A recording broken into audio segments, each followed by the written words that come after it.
वृंदारण्यं स्वधर्मणं प्राविशद गीत कीर्ति है। बोल विष्णुनंदन श्याम सुंदर भगवान की जय। श्री चैतन्य महाप्रभु की जय।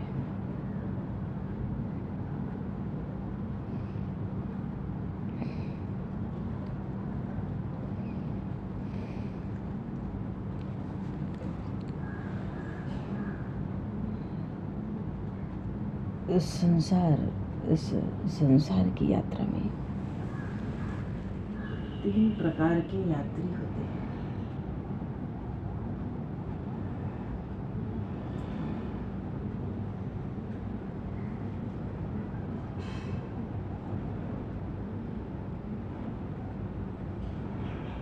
एक तो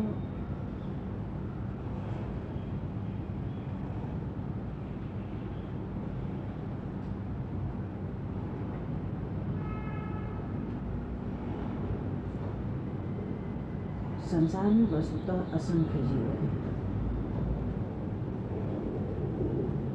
जिनमें अधिकांश तो ऐसे हैं जो अपने कर्मों का फल भोगने मात्र के लिए नाना प्रकार से पशु पक्षी तरह सब योनियों में पड़े, जो केवल अपने कर्मों का फल भोग रहे हैं, जो किए हुए कर्मों का फल भोगते हैं पशु पक्षी तरह के लिए। कुछ ऐसे हैं जो भगवत कृपा से पुण्य के बल के कारण देव दुर्लभ मनुष्य शरीर को प्राप्त हुए, और ऐसे मनुष्य शरीरों में भी अधिक संख्या उन लोगों की है जो इस मिथ्या दुखदायी अनित्य अपवित्र संसार को अज्ञान के कारण सत्य सुखरूप नित्य पवित्र ऐसा मानकर परम पुरुषार्थ जो भगवत प्राप्ति है, उस भगवत प्राप्ति के साधनों से सर्वथा विमुख होकर केवल विषय भोगों के संग्रह में ही अपने अमूल्य जीवन का व्यय करते हुए निरंतर भवसागर में ही पोते खाते हैं। कुछ लोग ऐसे हैं जो स्वर्ग आदि लोकों के भोगों को ही मोक्ष मान लेते हैं और दिन रात शास्त्रीय सकाम कर्मों में ही लगे रहते हैं, शास्त्र सम्मत लेकिन सकाम कर्म। अगर उनके कर्म सर्वांग पूर्ण होते हैं तो किसी तरह से डूबते तैरते हुए भवसिंधु में पड़ी हुई जो कर्मों के फल के रूप में जो वायु की सहायता से चलने वाली नाव है उसको पकड़ लेते हैं।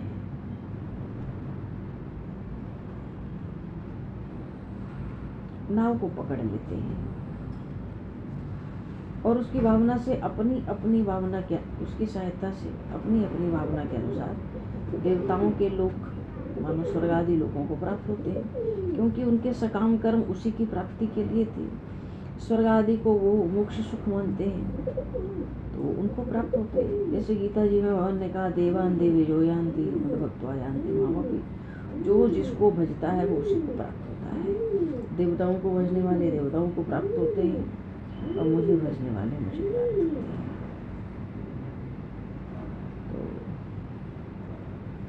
यही दशा सकाम भाव से भिन्न भिन्न प्रकार के देवों की उपासना की होती है। वे लोग स्वर्ग आदि लोगों में जाके अपने पुण्यों के अनुसार निश्चित समय तक वहाँ के भोगों को भोगते हैं। जब पुण्य समाप्त हो जाता है, पुण्य क्षय होता है, तो विवश होकर उसी मृत्यु लोक की विविध योनियों में ढकेल दिए जाते हैं। ये बातें गीता जी के 7वें अध्याय में 8वें अध्याय में भी और 9वें अध्याय में भी कही गई है स्पष्ट रूप से। अच्छा, कुछ लोग ऐसे होते हैं जो सत्संग के प्रभाव से और साक्षात नारायण स्वरूप जगतगुरु, साक्षात नारायण स्वरूप सद्गुरु की कृपा से अपना ये लोक और लोक दोनों के भोगों की इच्छा को काक विष्ठावत त्याग कर केवल परमात्मा की प्राप्ति की शुभ इच्छा को धारण करके और साधन चतुष्टय से संपन्न हो जाते। साधन चतुष्टय क्या? भगवान का नाम, रूप, लीला, धाम। भगवान का नाम, रूप, लीला, धाम, ये साधन चतुष्टय। एक बार श्री किशोरी जी की सखियों ने किशोरी जी से पूछा, आपका जो विलक्षण प्रेम है उसका स्वरूप क्या है? श्याम सुंदर में तो हम सबका अतिशय प्रेम है, पर आपके प्रेम में इतनी विलक्षणता क्यों है, क्या है, कहाँ से प्राप्त हुई? कृपा करके हम लोग को उसका प्रसाद दें।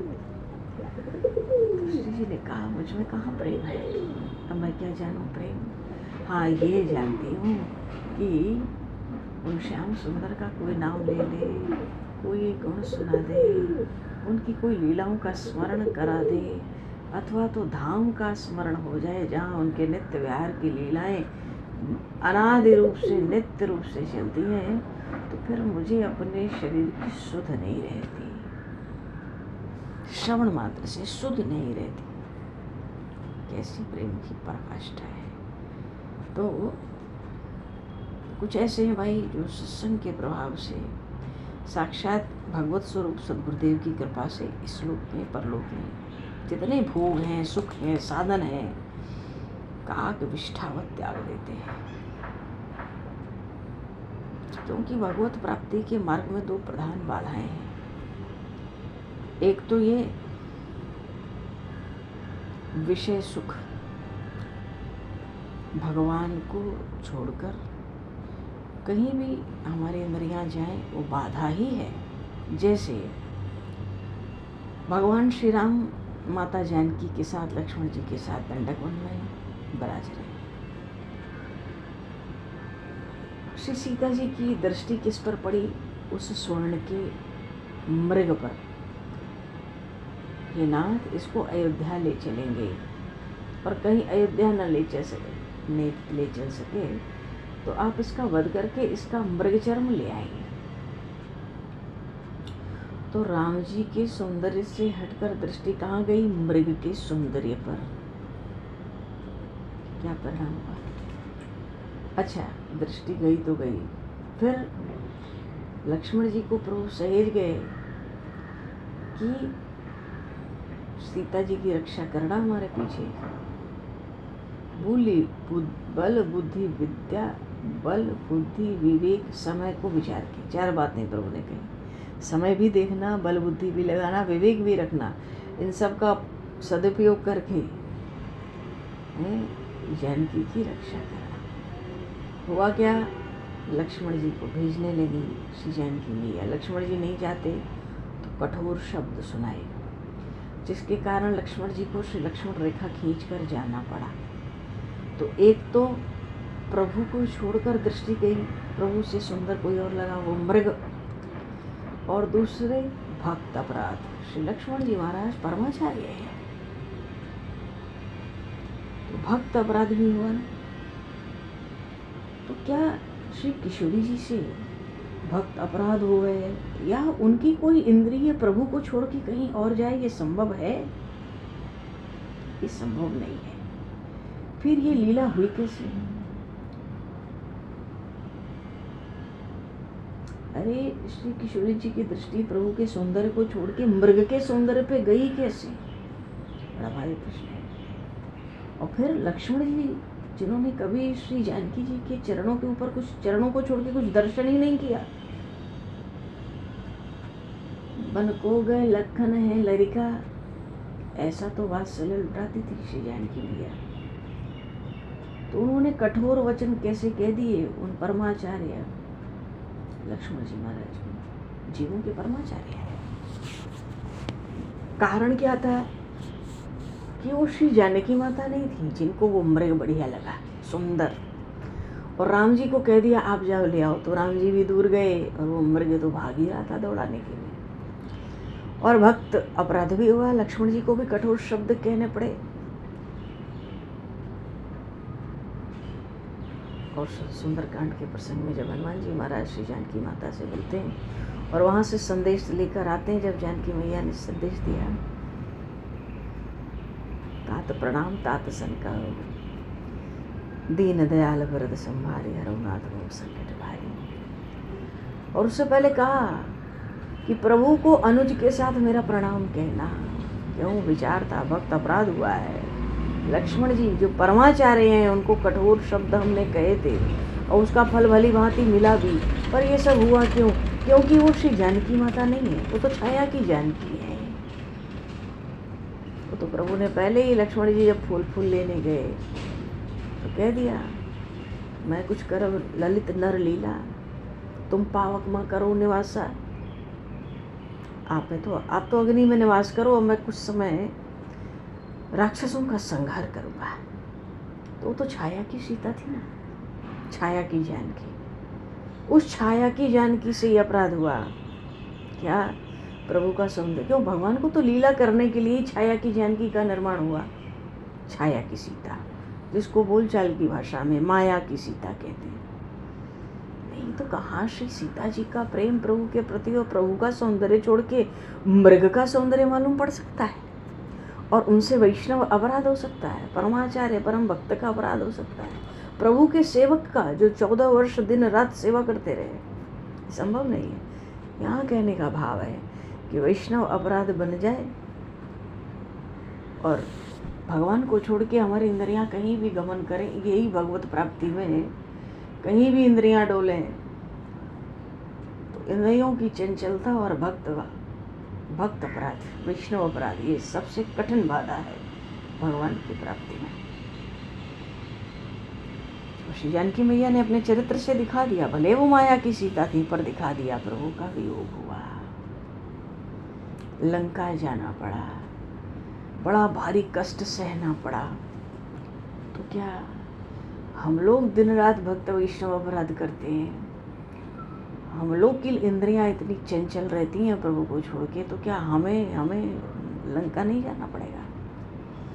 अरे रावण का भय तो कुछ नहीं था, हिरण्यकश्यप का भय कुछ नहीं था, भवसिंधु का भय बड़ा भयंकर है, बड़ा भयंकर है। अच्छा चलो, प्रसंग क्या था? प्रसंग था कि संसार में 3 तरह की यात्री हैं। हाँ, तो कुछ लोग तो सत्संग के प्रभाव से और साक्षात भगवान के स्वरूप में सद्गुरु की कृपा को प्राप्त करके, उनकी कृपा से लोग परलोक के सब भोगों को काक विष्ठावत होकर त्याग देते हैं। यह है ना विषय भोग। नेत्र का कहीं जाना भी विषय ही तो है, नेत्रों का विषय है विषय भोग। इनको काक विष्ठा के समान त्याग देते हैं और परमात्मा की प्राप्ति की बड़ी शुभ इच्छा रखते हैं, साधन चतुष्टय में लग जाते हैं, भवसागर से निकलकर शुद्ध निर्मल विवेक का जो शुद्ध निर्मल विवेक है, उसमें अपने साधन की दृढ़ता करते हैं, एक लक्ष्य करते हैं, और एक लक्ष्य होने के कारण अत्यंत शीघ्र परम पद को प्राप्त हो जाते हैं, बड़े तीव्र वेग से चलते हैं, विशुद्ध ज्ञान या पराभक्ति के जहाज पर चढ़ जाते हैं। तो ऐसे जीव, ऐसे यात्री शीघ्र ही परमात्मा के उस परम पद को प्राप्त होते हैं, जहाँ एक बार पहुँच जाने पर ये जो दुख रूपी भवसागर है, इसमें कभी लौट कर नहीं आना पड़ता है। यद्गत्वा न नरवंतन्ते तद धाम परमम मम, कहते हैं ना भगवान, मेरे धाम जाकर जीव लौट कर नहीं आता। माम उपेत्य तू कौन्तेय पुनर्जन्म न विद्यते। भगवान को प्राप्त करके जीव फिर से भवबंधन में आ ही नहीं सकता, उसका फिर जन्म नहीं होता। इसमें कोई संदेह नहीं है कि जहाज में बैठकर जाने वाले परम भगवान,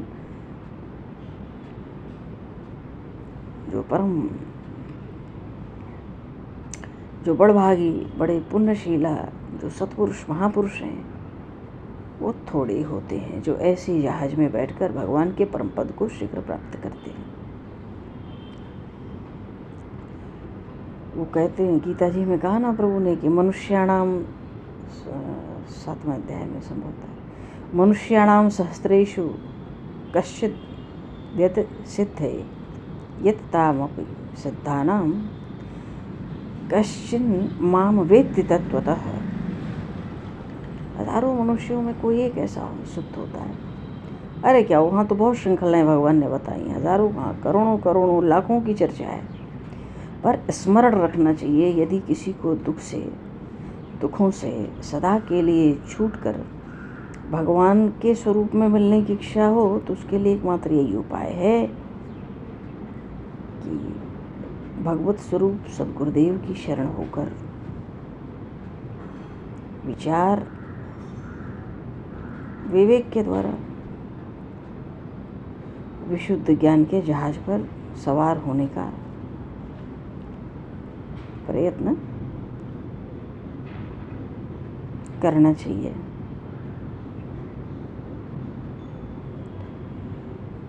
नान्यः पंथा विद्यते अयनाय।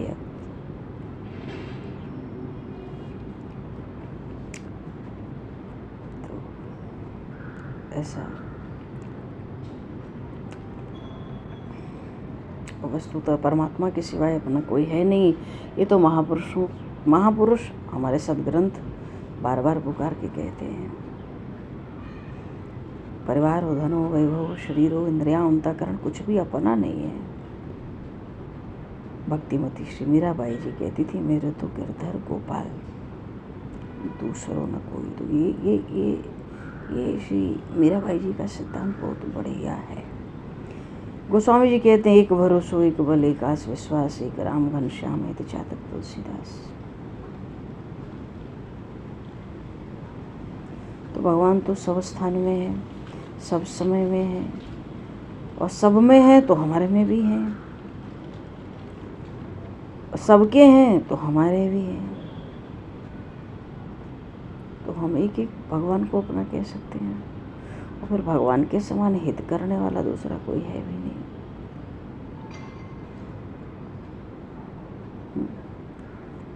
दूसरा और कोई है नहीं।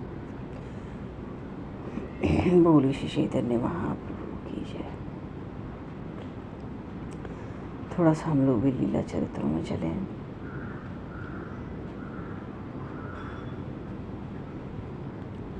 तो पूर्व प्रसंग में नवद्वीप से भक्त आए, कुछ महीनों आनंद किया, और फिर महाप्रभु ने सबको संतुष्ट कर करके कुछ न कुछ आज्ञा में अपने बांध कर किसी तरह से नवद्वीप को विदा किया।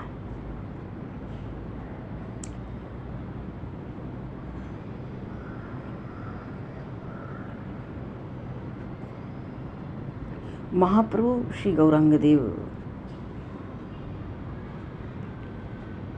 की सार्वभौम जी ने एक स्तोत्र में 108 नाम से स्तुति की।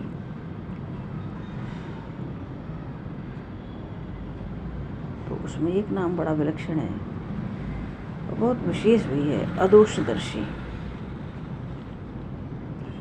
और सचमुच महाप्रभु अदोषदर्शी थे, क्योंकि मनवाणी शरीर से तो प्रेम रस के अमृत में भरे थे।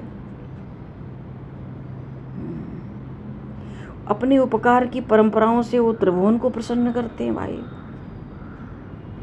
दूसरों के छोटे से छोटे गुण को भी पर्वत के समान विशाल मानकर जो मन ही मन प्रफुल्लित होते हैं, ऐसे सच्चे संत इस पृथ्वी पर कितने हैं। अरे पृथ्वी को अपने चरण धूल से पावन करने वाले ऐसे संत महापुरुष लाखों में कोई विरले ही होते हैं।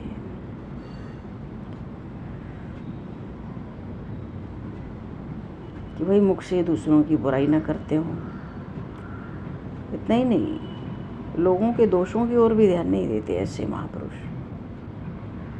उनके जीवन में कभी भी कटुता नहीं आई, पाई नहीं जाती। बड़ों के सामने सदा सुशील बने रहते हैं। सन्यासी हो तो सन्यासी पने का अभिमान नहीं। महाप्रभु में ये सब बड़े बड़े विलक्षण सद्गुण थे। कोई ज्ञान में बड़ा हो, कोई अवस्था में बड़ा हो, तो बड़ी नम्रता से व्यवहार, बड़े सम्मान सूचक को संबोधित करते। छोटे छोटे भक्तों से भी अत्यंत स्नेह से मिलते, बड़प्पन को भूल के, कोई भेदभाव नहीं रखते।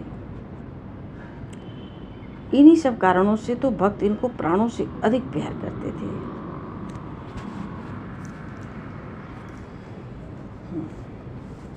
और भक्तजन अपने को महाप्रभु की इतनी असीम कृपा के भार से दबा हुआ समझते थे।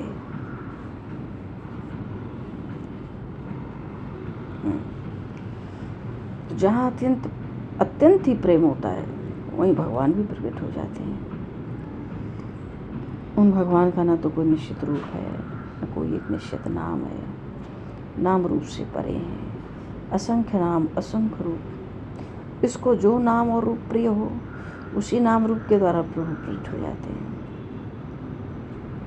भगवान तो प्रेममय और भावमय। जहाँ प्रेम हो जाए, जिसमें भी दृढ़ भावना हो जाए, उसके लिए वही सच्चा ईश्वर का स्वरूप है। गोस्वामी जी ने कहा न, जाकी रही भावना जैसी, प्रभु मूरत देखी तिन तैसी।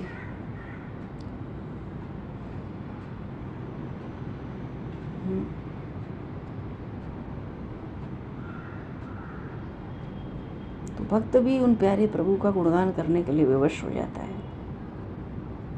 बिना गुणगान किए रहा ही नहीं जाता। और प्रेम में यही तो एक विशेषता है। प्रेमी अपने आनंद को सब में बांटना चाहता है, और स्वार्थी मनुष्यों के समान स्वयं अकेला ही उसकी मधुर मिठास से तृप्त होना नहीं चाहता। नहीं तो सृष्टि में जीवों का कल्याण ही नहीं होता, कभी उद्धार ही नहीं होता। जीवों को अपने प्रेम का अनुभव सुना सुना कर सतमार्ग पर लगाने वाला नहीं होता। भगवान तो कहते हैं, जो किसी को भी मेरी भक्ति का, मेरे प्रेम का दान करता है, उसको कौस्तुभ मणि दान करने का फल होता है।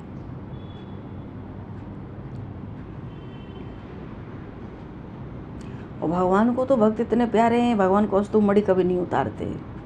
पर भक्त आ जाए, आवश्यकता पड़े, तो भगवान कहते हैं हम ये कौस्तुभ मणि उतार देते हैं, तुम गले लग जाओ हमारे। भगवान ऐसे दयालु, कृपालु, करुणामय। तो प्रेमी तो वही है जो आनंद को बांटता है, दूसरों को भी उस अद्भुत रस का आस्वादन कराने के लिए, कराता नहीं है, कराने के लिए व्याकुल हो जाता है।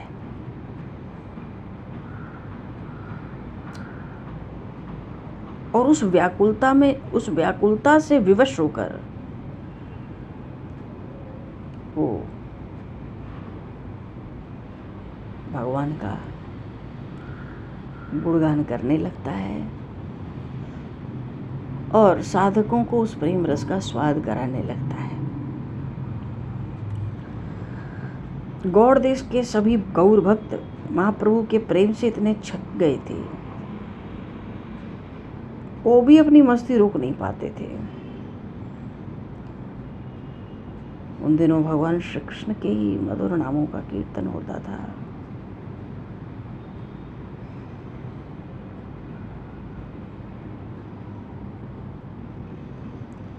महाप्रभु में सब भक्त भगवत भावना रखते थे।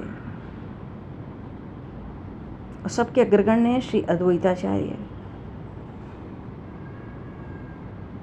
इसीलिए उन्होंने ही सबसे पहले नीलाचल में गौर संकीर्तन का श्री गणेश किया था।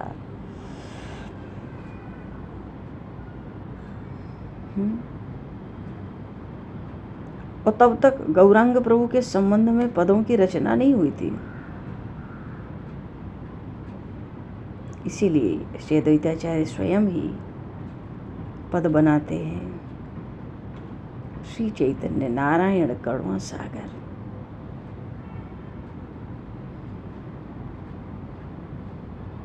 दुखी तीर बंधु प्रभु मोर दया कर, श्री चैतन्य नारायण करुणा सागर। और खूब गवाते थे। सब भक्तों को लेके ताल स्वर में महाप्रभु का कीर्तन कराते थे। और सब प्रेम में विभोर होके गाते थे, संकीर्तन करते थे। और कीर्तन का ऐसा आनंदमय मधुर स्वर सुनकर आसपास के सब वहां पहुंच जाते। एक बार ऐसे ही महाप्रभु पहुंच गए थे और महाप्रभु के ही नाम का कीर्तन हो रहा था। महाप्रभु ने अपने नाम का कीर्तन सुना, उल्टे पैरों लौट गए और पीछे से कुछ क्रोध प्रकट किया, प्रेम से युक्त क्रोध। महाप्रभु श्रीवास पंडित से कहने लगे, आप लोग ये क्या अनर्थ कर रहे हैं? अरे कीर्तनीय तो वे श्रीहरि ही हैं। उनके कीर्तन को बुलाकर अब आप लोग ऐसे आचरण करने लगे हैं जिससे लोगों में मेरा अपयश होवे, परलोक में मैं पाप का भागी बन जाऊं।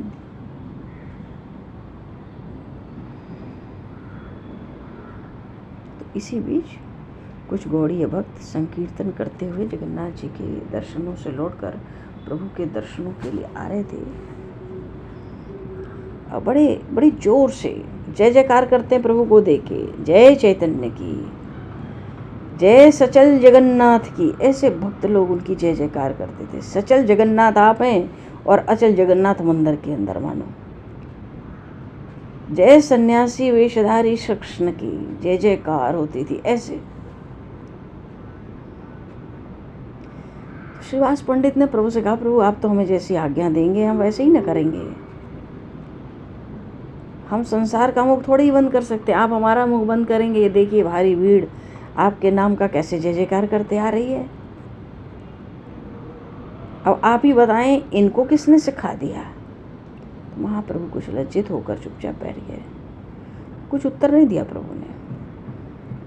और पीछे ज्यों ज्यों लोगों का उत्साह बढ़ता गया त्यों त्यों भगवान के नामों के साथ निताई गौर का नाम भी जुड़ता चला गया।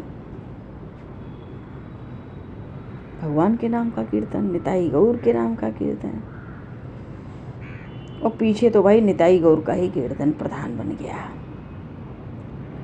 अधिकांश भक्तों का भाव सचमुच इनके प्रति ईश्वर का ही था, साक्षात ईश्वर। इतने पर भी महाप्रभु सदा सावधान बने रहते थे, अपने को सदा दासानुदासी समझते, कभी किसी के सामने भगवत्ता स्वीकार नहीं की। लेकिन भक्तों की प्रकृति तो अलग अलग होती है। बहुत से इनको वात्सल्य भाव से प्यार करते हैं, तो महाप्रभु भी उनको पितृभाव से पूजते मानते। और दामोदर पंडित, उनको तो महाप्रभु ने माँ की सेवा करने के निमित्त के बहाने नवद्वीप भेज दिया था। और एक बार जब वो पुरी में प्रभु से मिलने आए तो बातों ही बातों में प्रभु ने माता का कुशल समाचार पूछते हुए कहा, पंडित जी माता कृष्ण की भक्ति तो करती है ना? बस फिर क्या था, दामोदर पंडित का क्रोध आवश्यकता से अधिक बढ़ गया।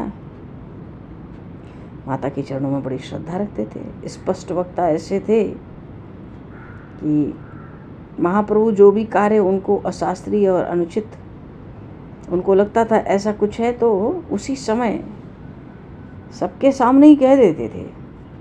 तो जब प्रभु ने ऐसा पूछा तो उन्होंने थोड़ा क्रोध से कहा, प्रभु माता की भक्ति के संबंध में आप पूछते हैं? तो सच्ची बात तो ये है कि आप में जो कुछ थोड़ी बहुत भगवत भक्ति दिखती है वो सब माता की ही कृपा का फल है।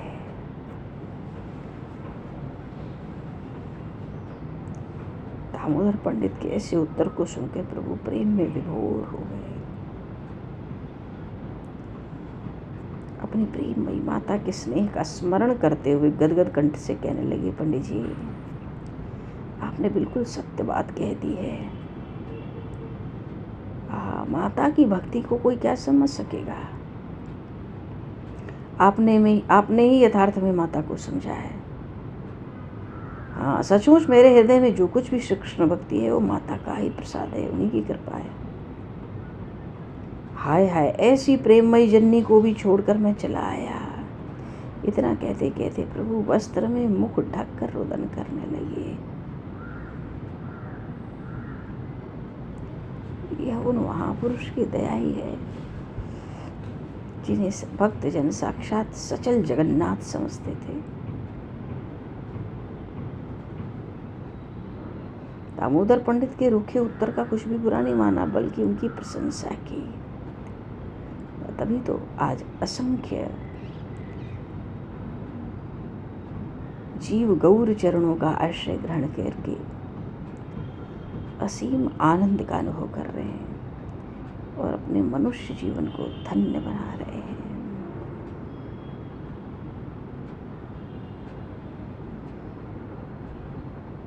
आगे का प्रसंग श्री प्रकाशानंद सरस्वती जी का है, जो कि दंडी सन्यासी हैं। बहुत ही सुंदर प्रसंग है। अभी तो भक्तों का जो आनंद है महाप्रभु के चरणों में, महाप्रभु की ख्याति भी तो बहुत दूर दूर फैल गई थी। साधारण लोगों में ही नहीं, विद्वत मंडलियों में महाप्रभु के अद्भुत प्रभाव की चर्चा होती थी। और फिर सार्वभौम की विद्वत्ता, उनकी धारणा शक्ति, उनकी पढ़ाने की सुगमता, सरल शैली, वो तो बहुत पहले से ही प्रसिद्ध थी। काशी का जो विद्वत समाज था उस समय, वहाँ भी सार्वभौम का नाम बड़े गौरव के साथ लिया जाता था उस समय। और उन दिनों ही काशी में प्रकाशानंद सरस्वती नाम के एक दंडी सन्यासी, परम विद्वान, वेदांत शास्त्र के प्रकांड पंडित,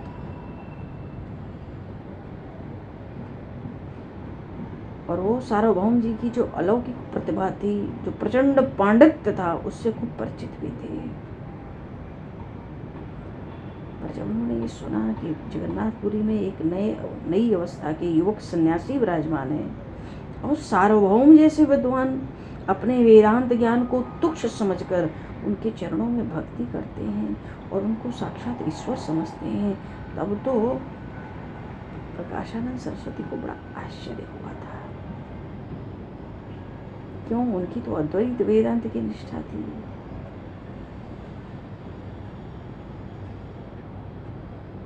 बोली श्री चैतन्य महाप्रभु की जय। अभी आएंगे महाप्रभु के दर्शन के लिए। महाप्रभु को तो सब पर कृपा करनी है, सबका उद्धार करना है, सब पर प्रेम की वृष्टि करनी है, कृपा की वृष्टि करनी है।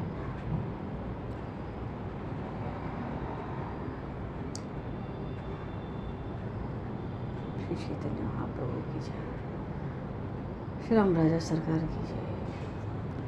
नंदनंदन श्याम सुंदर भगवान की जय। गौरी शंकर भगवान की जय। श्री जी महाराज की जय। सब संतन की जय, सब भक्तन की जय। श्री सद्गुरुदेव भगवान की जय। समय को दर्शित करते हुए प्रभा जी वाणी को विराम और वाक्य पुष्पांजलि प्रभु के श्री चरणों में सादर समर्पित। आप सभी को भी यथा योगी जय श्री राम, जय जय श्री राधे हरे शरण, निताय गौर हरि बोल। जय सिया राम, जय जय श्री राधे हरि शरण, जय सिया राम, जय जय श्री हरि बोल हरि शरण, जय श्री राम, जय श्री राम, जय श्री राम, राधे राधे, जय श्री राम, जय श्री राम, राधे राधे हरि शरण।